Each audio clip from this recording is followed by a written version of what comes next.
Welcome to the last of 3 special editions of Alaska Week, broadcast from the University campus in Fairbanks, where the Conference of Alaskans has concluded its deliberations on issues related to the Permanent Fund and the Constitutional Budget Reserve. I'm Bill McAllister. Once again, we have 2 panels to analyze the day's events, as well as highlights from the proceedings at the Wood Center. First, an overview. Delegates fulfilled the charge given them by Governor Murkowski, and then some. They answered the 4 questions posed by the governor, and they expanded their resolutions to include mention of taxes, notably an income tax, which Murkowski opposes. Delegates agreed with Permanent Fund trustees that the distribution methodology should be based on the fund's total market value, with a 5% limit of the 5-year moving average. If approved by the legislature, that would be a proposed constitutional amendment on the general election ballot in November. Delegates also backed the governor's stance on maintaining a minimum balance in the Constitutional Budget Reserve, a fund that has been used to plug holes in the budget.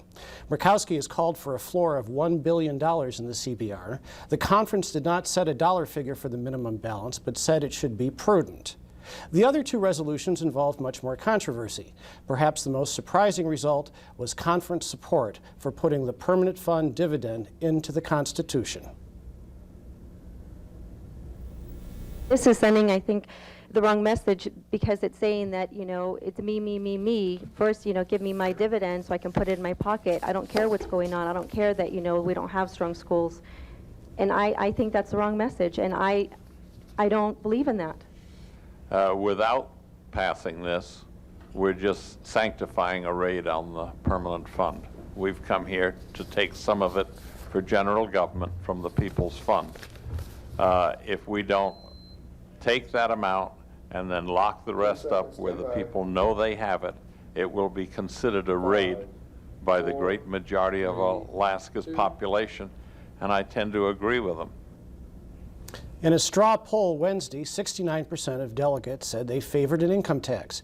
But when it came time to translate that support into a call for action within the text of a resolution, the language was watered down. Income taxes were stripped out of a prior area of this resolution. I think that personal or income taxes are an important part of what we came here to discuss. I think we were asked to give our opinions.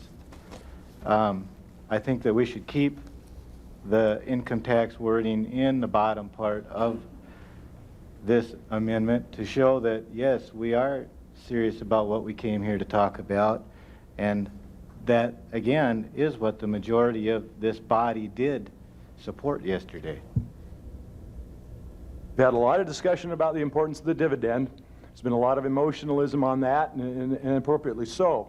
But if we're going to endorse something as significant as an income tax, I think we need a lot more information about the effects and a lot more debate on it before we make that as a recommendation. I don't think it'll help move us forward. I think it will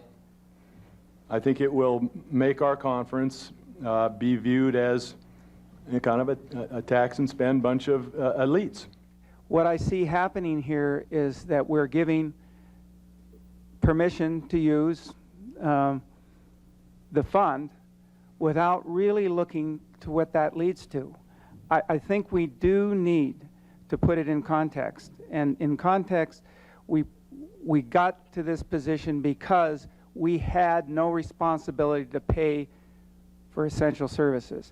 Now we're saying we're going to put the responsibility solely on the fund, or implicating that. And I have difficulty in going in that direction, so I'm looking for a way that I can vote for this particular resolution. And that was a precondition that we look for a balanced plan, not one that simply when we run out, we don't have anything. And I think contemporaneously with this use, we have to make a statement of where we're going to go in terms of broad-based taxes. This body is doing an order for solving the fiscal gap. This body is saying you're going to go to the permanent fund first, because there is no mandate or no direction from this body anywhere else that says go look at any other revenue sources prior to using the permanent fund or simultaneously with using permanent fund earnings.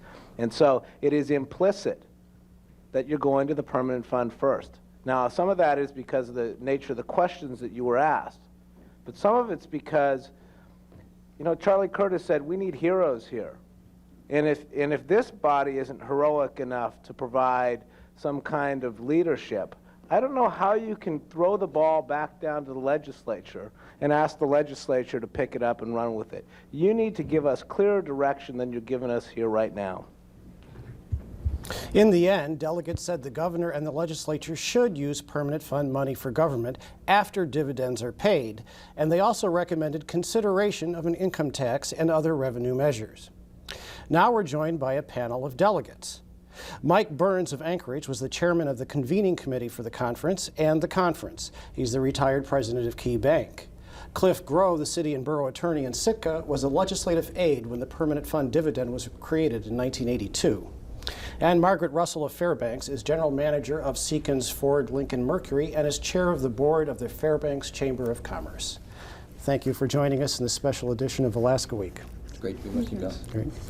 How do you measure success in this kind of unique event? I think an extraordinary thing happened over the last 3 days as far as the educational level of the people of Alaska all across the state. I think all indications that I have are that there was a wide viewership on your gavel-to-gavel, on public radio, all the the private media were there covering a great deal, and I think it's absolutely marvelous that people have shown the kind of interest in their state finances that they have over the last 3 days. Would you go so far as to say that that's as important as the specifics of what you came up with? I think so. I think that the level of awareness that it brought is going to be key even over the next few months and obviously as we get towards the election. And as the legislature as well as the governor tries to deal with some of the fiscal issues that we have before us.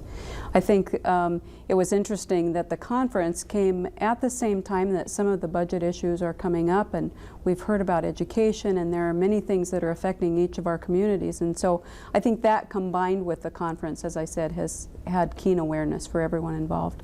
Cliff, a year ago with Alaska Common Ground, you held a public forum on the fiscal gap. I don't know what kind of a bounce you thought you got out of that, but what's the significance of this, you think? Well, I think this has gotten a lot of attention. I agree with that point. I also think there were some other really specific things. The level of attention was obviously very much substantially greater than a lot of the other various events that people have been involved with. I think at one point I counted 7 TV cameras, and certainly just a blanket coverage. I mean, not only live for 3 days, the length of it, but also just how much coverage on the front pages of the newspapers, on the radio over and over again, as well as obviously on TV.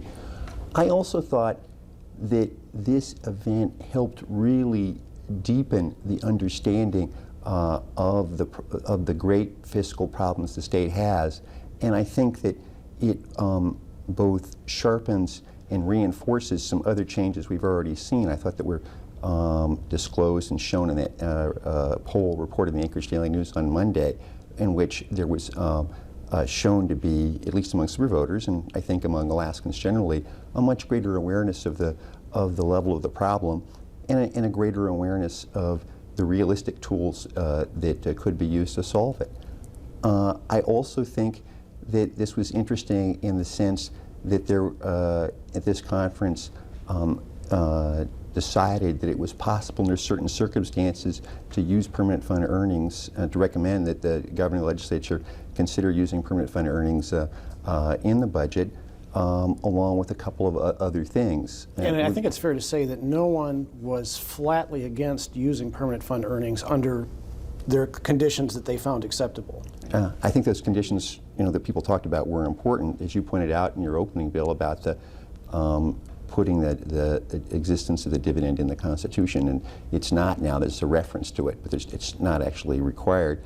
And then also there was a recognition, I thought, as well, that the state's fiscal problems cannot and should not be solved solely with the use of permanent fund earnings, and as you mentioned also in your opening, a strong recommendation to the governing legislature to consider and understand that there's going to have to be some taxes. Were you feeling like you were in an awkward position on that point? I mean, the governor had a very specific charge. Obviously, the conference went outside of that.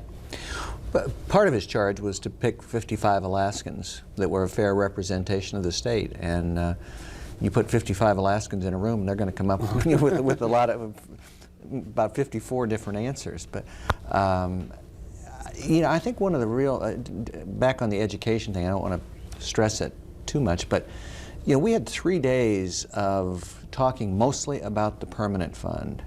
And you know, that's a long way, and in depth, and from all different perspectives, and that's a long way away from a bumper sticker or a sound bite. I mean, it was a really well thought out, multi-perspective discussion. I think it was very, very healthy. Now, it may be too soon to know for sure, but do you feel like you finally separated the issues of percent of market value with the separate question of how you spend the distribution? I think for the delegates there that did happen, and I think we were able to do that early on and realize that POMV was just a methodology and a way to change some of the distribution of the earnings and the fund itself. So we knew at some point naturally it would lead to the other issues about how that's distributed. But you know, it was fascinating just all the education that we received. And again, coming back to the public, I hope that more and more as we talk about the permanent fund and as an asset to Alaskans, also how we can use that as a tool. And I think to some degree we've kind of set it over to the side almost as something very sacred that we don't even want to talk about the mechanics of it and looking at it, and it seemed to have worked so well, so let's not even discuss it. And so just like I say, some fascinating education for the public as to what it is, what it means to us as an Alaskan, and what we can do with it. On the income tax, we had the votes on Wednesday, you know, straw votes, non-binding, but there was the first, second, and third choice thing with the weighting, and the income tax among all the options imaginable came out first. Taken solo, it got 69% support. And then today there was this big debate about, you know, not specifically advocating that in the resolution. Cliff, what's your sense of whether there was a change or whether the initial straw polls were misinterpreted? No, I don't think they're misinterpreted, Bill. I think that is true, that there was a good representation of how the group agreed. And although it was a very diverse collection of Alaskans, it was also true that I would say that was a better informed group than obviously if you went out in the streets of Fairbanks or Anchorage or Juneau and picked out 55 people. Going in, they were better informed just because of their backgrounds and tended to be business and civic leaders who had been knowledgeable in community affairs and involved in community affairs. I think that one of the things that occurred was that people had some strong preferences. Obviously, they showed up in that vote, and in terms of the income tax being the strongest one for most of them. I think also they, as Mike had said, they gotten a lot of information about the permanent fund and its operations and the distribution of the income, and so ultimately, in terms of writing a resolution in the letter today, they tended to talk more about that because they learned a lot about this, what a lot of the delegates had said. And obviously, if they learned more about exactly how more about the mechanics of an income tax, maybe they would have voted more for that in terms of actually putting it in the resolution or the letter as an actual flat recommendation for adoption. It's clear, as you said, they recommended the consideration of it and put that actually in the letter and in the resolution. And I think that it was really widely understood among the delegates that permanent fund earnings alone can't be, in terms of the amount of money that would be there ultimately, and even in the shorter run should not be the only solution. And that's why you had those conditions on that were put in the letter and the resolutions. Well, on our second panel, we're going to have Governor Hammond. Let me ask you, what effect did he have with his speech to the conference and his proposal for a dividend tax? I think that's hard to gauge because the dividend tax per se was not acted on, or the concept of an income tax, I think, probably got a lot of spark from him, but his particular proposal really was never discussed. Do you think, though, that he took the conference somewhere it might not have gone otherwise? Possibly. Yeah, I don't know. That's hard to tell. I think rather than the issues of the tax and the use of the permanent fund, I think the thing that in my mind, it seemed to me that really united people was a sense of frustration and anxiety. And people some were there, they were frustrated about the level of service in their community. Some were very anxious about what was happening to the economy and the job market going forward. And how that frustration and anxiety found its way into their support of either use of the fund or part of the fund or taxes or whatever, took different paths, and that's why we had different votes. But it was that frustration and anxiety that really, I think, united that room. And frustration with the legislature? Well, I don't know that it was necessarily with the legislature. I think that it was a general frustration, and that all of the delegates felt that we're very quickly getting to the point where we have to acknowledge that the free ride is over in terms of getting a permanent fund, not paying any taxes per se towards government, not using any of the earnings. We've kind of lived off of the CBR.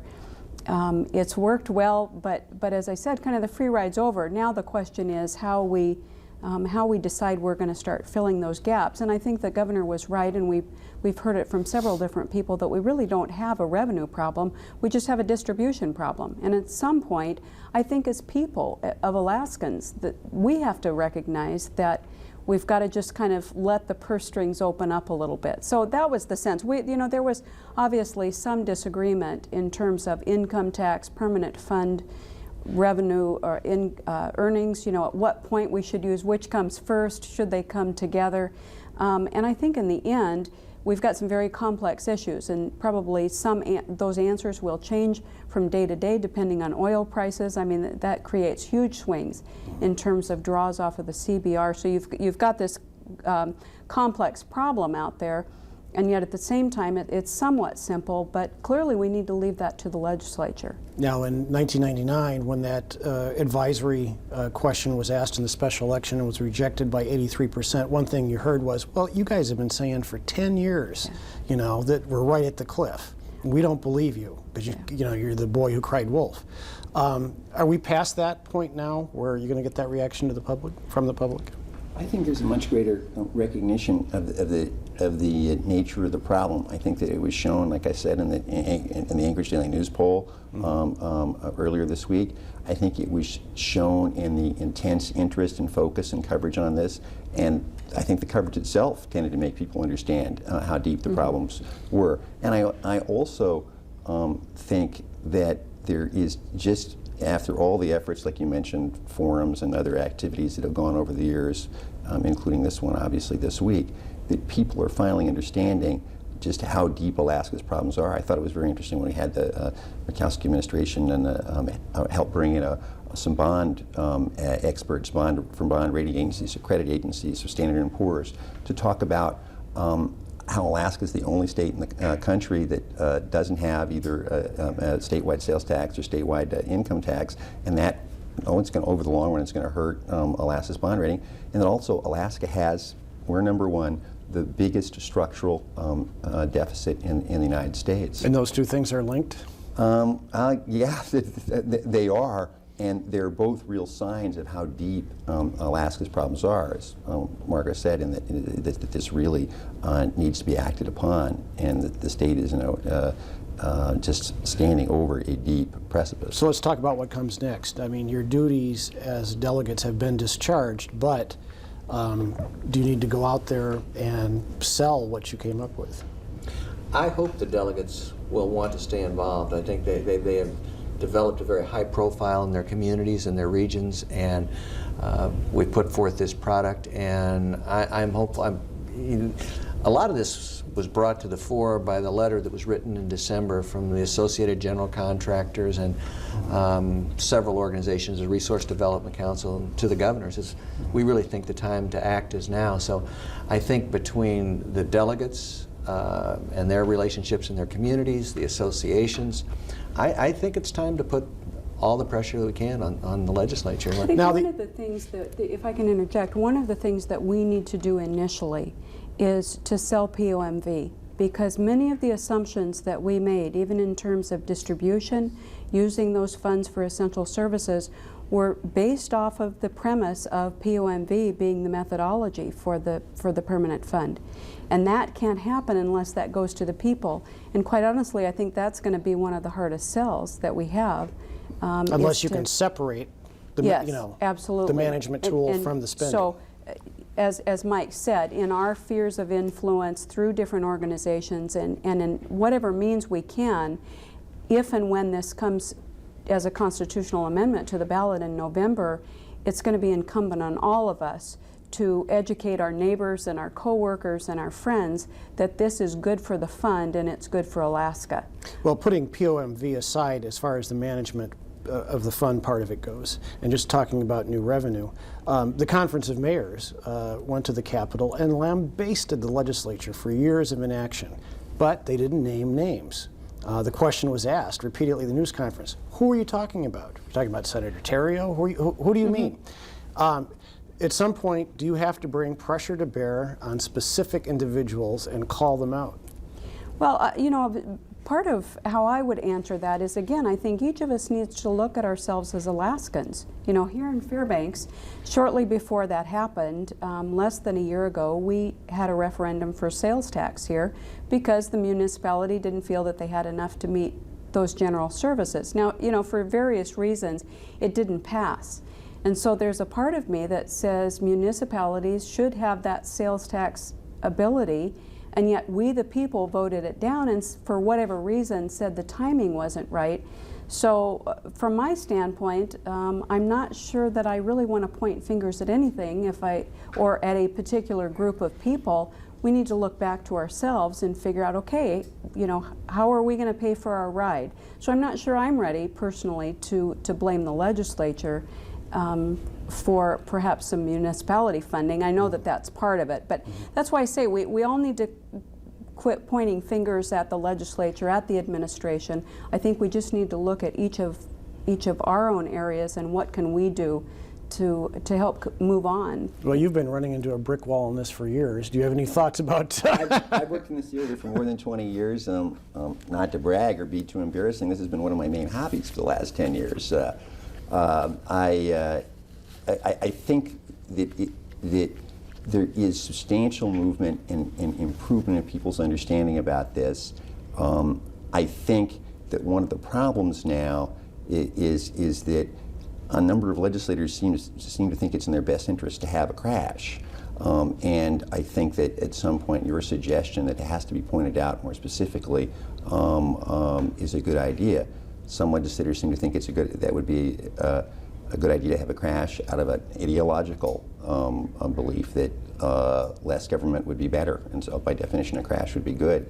And other legislators seem to think that maybe they would get some partisan advantage that if they were in the minority now and if there was a giant crash, you know, a 1/3 budget cut in 1 year, it's kind of what was called Budget Plan B, or even more so, that the governor's budget director, Cheryl Frasca, presented yesterday. That if legislators are in the minority now, some of them might seem to think that would allow them to get in the majority. I think those are both pretty negative, unfortunate attitudes for Alaskans, and maybe your suggestion of naming names at some point is going to have to become more strong. Okay, panel, I'm going to have to leave it there. I thank you so much for joining us. I appreciated the discussion, and congratulations on discharging your task. Thank you. Thank you. There weren't many members of the public attending the Conference of Alaskans, and it may be some time before the reaction to the conference's outcome is clear. But even at a distance, the proceedings of the conference were under an intense spotlight. Rosemarie Alexander reports. Delegates at the Fairbanks Conference did not work in a vacuum. The internet brought them a constant stream of messages from the Alaskans they represent. Alaskans have been watching and listening this week on gavel-to-gavel public and commercial radio and television, as well as reading the headlines in their daily newspapers. So many people clicked into the internet stream of the proceedings on Wednesday that it crashed. Chairman Mike Burns called the 55 delegates proxies for Alaskans, and most of them, like Tim Tawarek of Unalakleet, took that charge seriously. Many canvassed the communities in their region before they got to Fairbanks to find out what their constituents were thinking. Tawarek came armed with the ideas of Western Alaskans. As soon as people in the region, in my area, in Nome, found out that I was coming in, they stopped me on the street. People called me, they sent me emails. I also solicited some opinions from people that I thought were influential and had good ideas. But the other thing that I did when I was in Nome was get on a radio call-in show for about 1 hour, and we received calls from our listening area in Western Alaska. And it's been a good way to get information representing the people's views in our region. Everybody wanted us to protect their dividends. You know, that always seemed to come out. A number of people, too, told me that we should be looking at new revenues. People specifically mentioned this income tax. While in Fairbanks, Tawarek has also heard from residents of his region. Twice each day during the conference, the messages coming in by email have been printed out for delegates, like this one from Unalakleet, reminding him of his rural roots. I don't think we came specifically with a constituency in mind. I think we, once we got here, we started, right from the beginning, started speaking as Alaskans. And we wanted to find an Alaskan solution, and we felt like we were representing people throughout the state. But I particularly tried to represent people's opinions from Western Alaska. Many of the messages received from viewers and listeners statewide were like these heard by public broadcasting reporters as they prepared to cover the events here. These Alaskans had their own ideas about how to plug the state's fiscal gap. Income tax, a statewide income tax. People with income should pay a tax. I think there's just a lot of pieces to that. You know, this permanent fund isn't going to solve all of it. You know, further, streamlining of state services and is part of it, and possibly some selected taxes are part of it as well.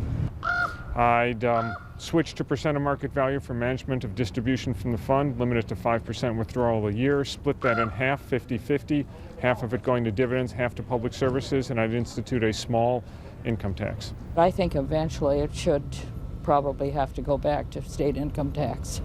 I think what we need to do is have a 5-month 5% statewide sales tax. And then what we should do is take 10% of that 5% that we bring in from that sales tax revenue and put it directly into the permanent fund, building our permanent fund bigger, not milking it down smaller. And then in that way, every citizen of the state of Alaska would directly benefit from tourism. Why don't you adopt Jay Hammond's proposal? I think that's a good one.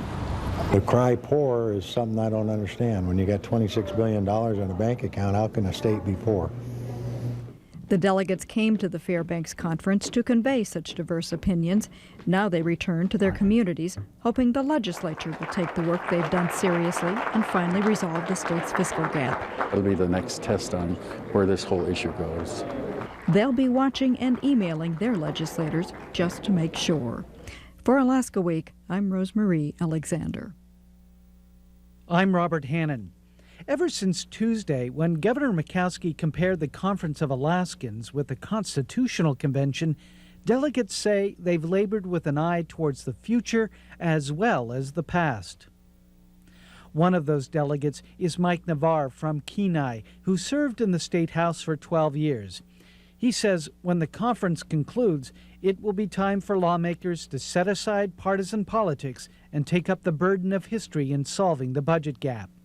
You know, I think there'll be some obvious political implications that will be weighed on both sides of it. You know, how is this going to affect how the public will view us, how it's going to affect the next election, things like that. But hopefully, and at some point, we have to get beyond that.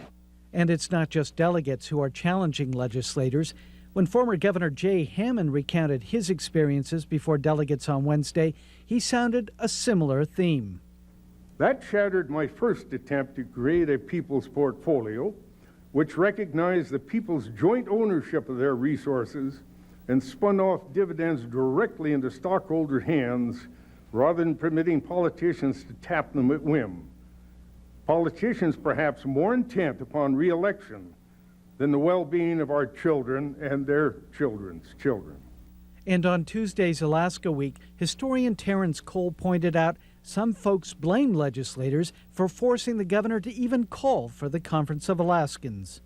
Even though one has to wonder, like Glenn Hackney, the former Fairbanks representative who said this week, you know, he's wondering why are they even meeting. If the legislature had done its job, this wouldn't be necessary. House Minority Leader Ethan Berkowitz says he hears the pleas of those who say politicians have to set aside party differences.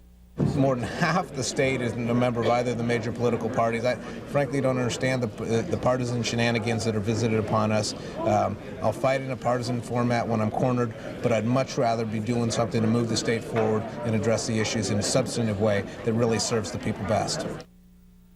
But some political observers point out, as the minority in both the House and Senate, Democrats have little to lose in embracing the call for bipartisanship. On the other side of the aisle, House Majority Leader John Coghill agrees Republicans feel a greater degree of pressure from the conference recommendations. But he says he and his colleagues are also getting pressure from the working men and women in their districts. Remember that the guy who's driving a truck and the guy who is pouring the concrete, they're dependent on these people. But remember, they elected me. You've heard many times here, we've got to convince the people of Alaska this. And the people get me and say, you've got to go convince them that I don't want to pay for this bigger government. So now that the Conference of Alaskans is over, the budget battle may not just be fought in the legislature, but also in Alaska's assembly chambers, school boards, and legislative information offices. For Alaska Week, I'm Robert Hannon. And now our final panel for the Conference of Alaskans. Our first guest needs no introduction, but he'll get one anyway. Jay Hammond, Governor of Alaska from 1974 to 1982, who has undergone paternity tests for both the permanent fund and the dividend. Rick Halford is a former Senate President and now the proud stay-at-home dad of 3 dividend recipients. And joining us, as he has the past 3 nights, thank you very much, is Steve Lindbeck, Associate Editor of the Anchorage Daily News. Good to be here. Glad to have you on our final segment on this 3-day special. Where are we going from here? Well, I think the next job is to educate the public as to what actions this group took and what message they should convey to the legislature. And one of those messages, I think, came through loudly and clearly here, but it has to emanate and permeate throughout the state. That message being this: if we need more money to fill a fiscal gap, where should we draw it from? I think the message came out here that the last thing we should tap is the permanent fund, its earnings, or prospective dividends, rather than the first. That is very heartening to me. Let me put that into simplistic terms. You're faced with a huge debt. You have 3 sources of potentially addressing that. You have your current day-by-day means of earning income, you have your savings account, and you have your kids' inheritance. Some would propose that we draw equally from all 3 at the same time to fulfill an obligation. Doesn't common sense suggest we take first from your daily earnings capability, such as additional taxes, be they income, sales, or whatever? Then we next go to our savings account, which in my view is the CBR. If that doesn't do it, and you really have a virtual catastrophe on your hands, then and only then do you go after money that could otherwise go out in dividends. Well, on that point, Steve, a lot of the delegates made quite a point today of saying we are not saying what the top priority is. We're trying to be neutral among all those options. Is that the way you read it? Well, yeah, pretty much. I think they put out all the options. The way I read the resolutions is just slightly different, Governor, which is that the dividends are the last choice. They really took pains to say that they're not going to come after Alaskans' dividends. They wouldn't support that. But I think they also sort of backed off from what yesterday looked like kind of a rising tide toward income taxes as a recommendation from the conference. I think they put it in there, but they really stepped back from that. Why? I'm not really sure. the interpretations I got when I talked to delegates later, I mean, they acknowledged, yes, they really did kind of step back. I think they got a little sense that they were rushing yesterday. Or maybe it was the headline in your paper. Well, it could have been. I mean, I don't know. It was a surprise to all of us yesterday. We talked about this last night, right? Yeah. But I think there were really two reasons if you get down to it. One is the opponents of the idea of putting income taxes in there were very intense about it. They were very sure of themselves and had a lot of conviction that they didn't want to see income taxes in that proposal. And the other reason is that the straw polls that we all put a lot of stock in yesterday, there was a 2-to-1 margin. They were anonymous straw polls. They were more or less an expression of personal philosophy. But when it came right down to it and they had to stand up publicly and say, I personally will advocate for an income tax in our state, they were a little more nervous than before. Well, and it seemed like an anomaly yesterday that you had 42% of the delegates earning over $125,000 a year in household income, 63% I think over $100,000, and yet there was this supermajority for an income tax. But I guess that kind of wilted today. It sort of went away. It did. The other element that's important, though, is that they did commit that the permanent fund dividend should be a part of a constitutional amendment. And the protection of the dividend in the Constitution, I think, is a very critical element to the success of any proposal. I think people will look at a proposal if it ever gets to the ballot, and that will be a major selling point if they can guarantee the dividend going forward. Now, some of your former colleagues in the Senate Republican caucus have come out in favor of a constitutionalized dividend, but I'm also pretty sure there's some staunch resistance there. I'm sure there is. Can you imagine, and you know most of them, can you imagine the current Senate Republican caucus choking this down and putting it on the ballot? I think everybody, in order to reach consensus, everybody has to gain some and lose some. And if any of the permanent fund revenue stream, which has for the last 25 years either gone into, or 20 plus years, gone into either dividends or inflation proofing, so it's basically carried to the future or paid out today. None of it's gone into government. If you're going to change that, and you're going to put hundreds of millions of dollars into government, and they're going to get a constitutional amendment past the voters that allows that to happen, I believe they have to give something back to those same voters. And I think the constitutional protection is a critical element to success of any proposal. Well, I actually, proposed that to the speaker some weeks ago. I said, look, I mean, because he just made this big pitch for POMV, and I said, how are you going to get Democrats to go along unless it's with a constitutionalized dividend? And he said, I think we're heading there. Yeah. The interesting thing about enshrining in the Constitution, in my view, dividends don't have to be enshrined in the Constitution. They already are. Take a look at Section 8. Between the lines. It says, thou shalt manage our resource wealth for the maximum benefit of the people. Now, I'd be perfectly happy to have them say, all of the 5% available appropriated from an endowment shall be distributed in a manner which best meets the mandate of Section 8(8)(a). And if somebody can come up with some other approach or utilization of those monies that the public will conclude has a greater priority, so be it. Let them persuade the shareholders and let the shareholders by vote actually make that determination. Don't have to enshrine dividends in the Constitution. Just compel us to not violate that section of the Constitution, which we are in fact violating, perhaps with the 87.5% of our resource wealth, which does not meet that mandate. Good heavens, we're going to take that small 12.5% and shift it over into more government spending? Outrageous. Not even it, we're talking about half of its earnings. They don't have enough with 87.5%. They have to take from that small piece that everybody owns. Not over my, or indeed over my. You don't want to go there. It may be over my dead body. Well, I don't think so. Taking the historical measurement of this event, let me just bring up perhaps a similar example from a couple of years ago, and that is when Governor Knowles had his subsistence summit in Anchorage, and then a resolution came out of that, and he had the subsistence drafting committee, which labored long and hard and came up with a constitutional amendment, which never got a hearing or a vote or anything, and it all just died. What's different about this than that? Well, I'll take a stab. I think that on that issue, the battle lines had been formed for so long that there was really not much likelihood of moving anybody's position at that event.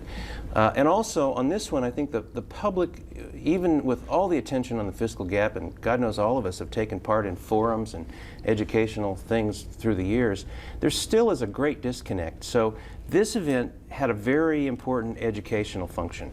And the delegates truly engaged in it. I don't think all of them, let's say maybe a third to a half, came with some preformed ideas that were very clear to them on the fund and the fiscal situation of Alaska. But I think a lot of them came with very open minds and sat there and learned and thought hard and came up with this idea. There's a little, you know, the idea of tipping point that we hear about in politics now and the kind of glacial pace of change. I don't know whether we're just about to the tipping point on this fiscal situation, but I think the polls are starting to show that the public understands there's a lot of urgency in the situation, and this conference told us that they understand there's a lot of urgency. Rick, what did you think of the quality of the debate? I think some of us have observed it. Yeah. I thought the process and the debate was excellent. The participants, I think, did a great job, and it was nice to see people listening to each other. It didn't look like people had made up their minds before they heard the debate. And I think that was healthy.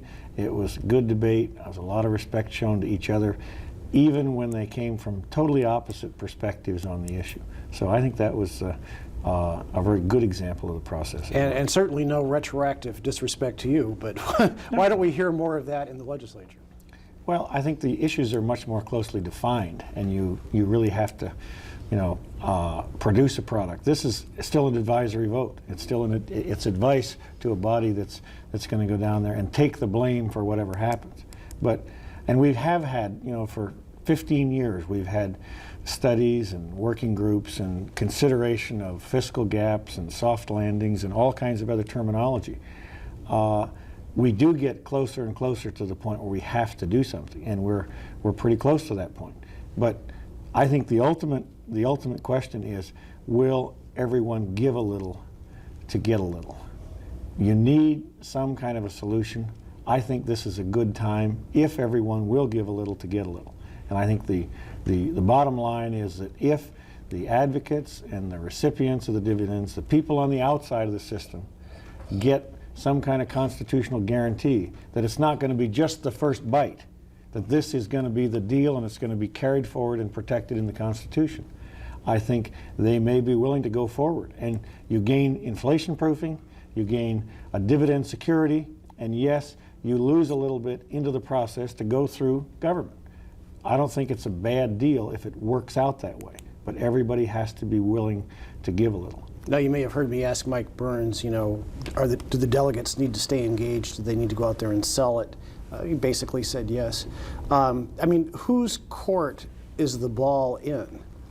Well, I think it's moving in the right direction. It's been bounced toward the legislature. Now, whether they catch it and fumble or run for the goal is left up to them. I think it might be very interesting. You mentioned the income tax and how it's a secret ballot, in essence, evidenced substantial support. Maybe they ought to secret ballot vote in the legislature. I'd be interested.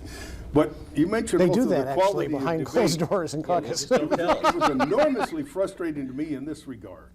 Wonderful debate, but I laid out and perhaps breached the boundaries a bit by suggesting capping an income tax might be a consideration that would let the governor avoid breaking a promise to veto whatever income tax came about, and also capture support from those who legitimately argue that an income tax penalizes productivity, transfers my hard-earned wealth to somebody else. A lot of folk out there, when you say cap it, they think that's a great, wonderful idea. So I threw it on the table, and you saw what happened, exactly what I wanted to happen.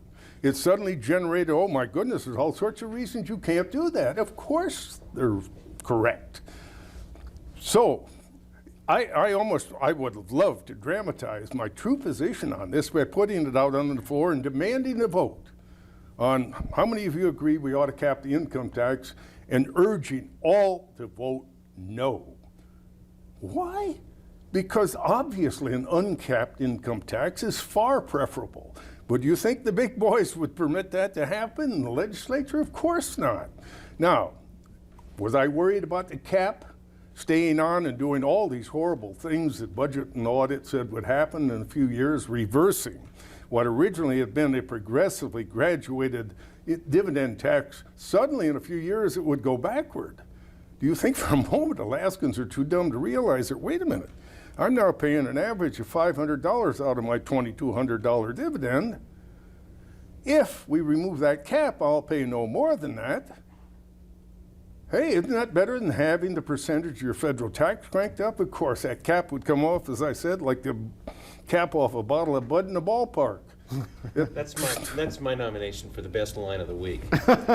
Well, I like the epileptic duck describing the current distribution methodology. But it made suddenly the appropriate source of first addressing the fiscal gap on the table, rather and diverted from drawing from permanent fund dividends or doing any other much more outrageous action first rather than last. Well, again, in terms of the next step, let's talk about the governor for a moment. Now, this was his process. He set this in motion. I don't think it went exactly where he expected, but what does he need to do now? Well, I kind of disagree with that. At least my first instant analysis here is that he got most of what he wanted, or maybe all of what he wanted, really. He got the POMV approach, which will kind of safeguard certain things, and the trustees have been fighting for that for a long time.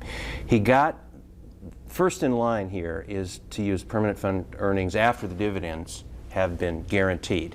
So he's been resisting taxes or an income tax. You don't think they came out with a level playing field on which revenue source to go to? I don't think so. I think first in line is permanent fund earnings. That's explicit. The others are sort of more, maybe I'm sort of the minority report on this, but the proposal for taxes or income taxes really kind of got downgraded today. The governor issued a press release within virtually seconds of the conference concluding that said he is going to propose legislation that just addresses the 4 questions that he put on the agenda today. So the other stuff he's saying already is not going on his agenda. Did you notice that he left the constitutionalized dividend out of that press release? Absolutely, I noticed that. I think everybody will notice that. It's going to be up to somebody in the legislature to carry that idea forward if it's going to go anywhere. Now, in fairness, I did get an email from John Manley, his press secretary tonight, saying that he is going to introduce that. But it was striking to me that that was the one thing that was left off the list. Well, they may have just written the thing up early and kind of burst it out as soon, but it did say that he's going to go with the 4 questions. But the public is not going to tolerate any use of permanent fund income unless they get a guarantee of the dividends that they can trust. So I think there's 2 more stages to this. There's the legislative stage, but there's also getting a constitutional amendment approved. And I believe the public is going to look very carefully at what that final product is. Although, I support a compromise, but that compromise has got to have protection of the dividends, or I don't think it's going to go anywhere. Well, let's do a little crystal ball here. What do you think will happen? Well, what I hope will happen, and believe it will because the governor's office has conveyed this to me, let's get the statistics, the actuarial facts that show how one action versus another would impact the average Alaskan. So we can look at it and say, wait, if they take, say, with a 50-50 split, some $600 from my dividend from 5 years from now, am I better or worse off than if they impose income tax on me of maybe 10% of what I owe the federal government? If that is laid out clearly so the people understand it, frankly, there's no question in my mind what the answer will be. The vast majority of Alaskans would be far better off under an income tax. But until that evidence is up on the table, and those, frankly, who are opposed to an income tax may not like making the public aware of that, I would hope that you people in the media demand that those facts are laid out, and then, as far as I'm concerned, let the chips fall where they may, but they ain't going to fall on my head. Steve, where are the chips going to fall? I think that this thing is way up in the air now. I think the governor has the initiative. I would be surprised to see him push very hard for that constitutionalized dividend, but if he did, I think that would change the dynamic quite a bit. The trouble in the legislature, and I've been sort of editorially hard on the legislature because I think they have not fully been accountable to the Alaska Constitution, which puts a lot of power in our legislature to hold the accountability for these kinds of decisions. But to constitutionalize the dividend is to take that power out of their hands, and I think it's tough for any legislator to give away that kind of an authority. And there was resistance today in the room. You know, the funny thing is that if we distributed every bit of the permanent fund endowment in dividends, that takes no authority away from the legislature to determine how those dollars are used. All they have to do is tax it back. Exactly. Then they can spend it as they choose. So the idea that somehow it denies them the right, they already have the right to use permanent fund monies for government services.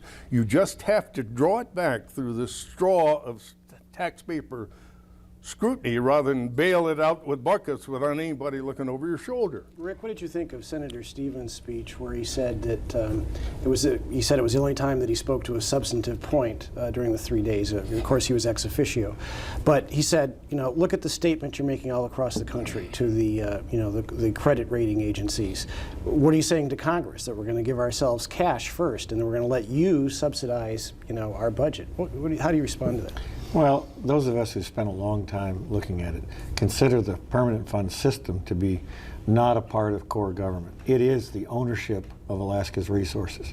It's a royalty trust to all generations, and part of it's converted to a cash trust to all generations. You know, we start out with something like $100 billion in today's dollars has come through the state of Alaska.